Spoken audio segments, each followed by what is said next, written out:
I'm Debbie Beaty. I'm Taylor's mom, and I'm also Trace's mom. I'm Taylor Beaty, and yeah. I adopted 2 kids from Guatemala, but Taylor specifically, I got pictures of when she was just born in the hospital, and I knew right away that I wanted to adopt her, so I contracted right away and I got the paperwork right away, and it took me longer than I would have liked, but I got them both home from Guatemala right before they closed adoptions. Well, from an early age, I knew something didn't seem right with Taylor, the way she was learning, the way she was seeing things.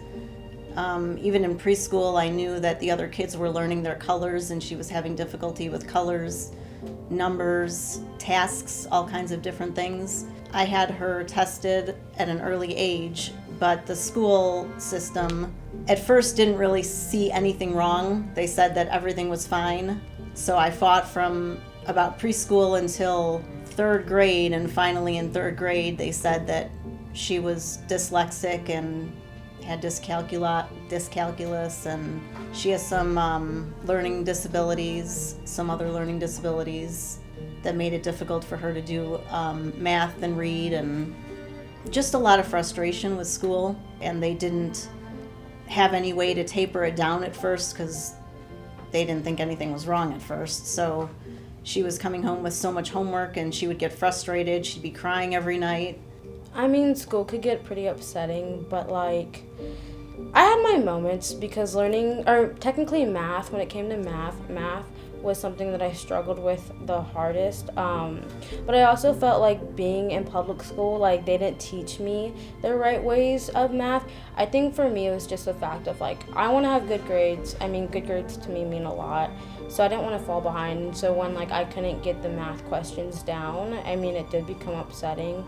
Dealing with the school system was awful. I went through trying to get them to provide services, to provide accommodations, to provide some type of help that would help both of my kids excel, and they failed miserably with both of them.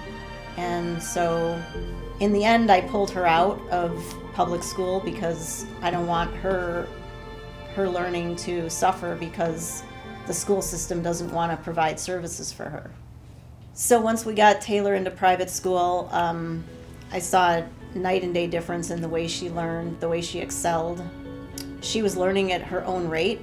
They were teaching her at her rate, so when she had difficulty, they would back up and redo things. So she actually did much better. I'm doing really good in private school. I mean, I'm ahead of a lot of people at the moment, and I should be graduating in the fall time, which is great. I don't think I would ever have been able to accomplish that being in public school. So I think going to private school is a good choice for me. I think Taylor overcomes and excels because she's willing to put in the work and the extra work. She just works so much harder than any other kid I know. She pushes so hard to try to get good grades and do well. So we're really proud of her.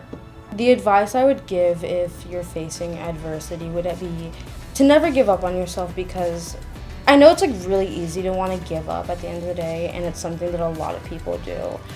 But I think if we just gave ourselves a little bit of a push and a little bit of like you got this, I think all of us could go somewhere very far. Because at the end of the day, it's going to be you and yourself, not you and someone else. I mean, you could have a friend, but they could leave. So at the end of the day, it's going to be you and yourself, and it could be your choice to either sit there or to pick up yourself and walk, like to just be there for yourself. I think the Superstar Scholarship is super important. There's lots of families that don't have the opportunities, and the scholarship really is the only means they have to attend college or, get to that next stage in life. And I think it's extremely important that they have that available.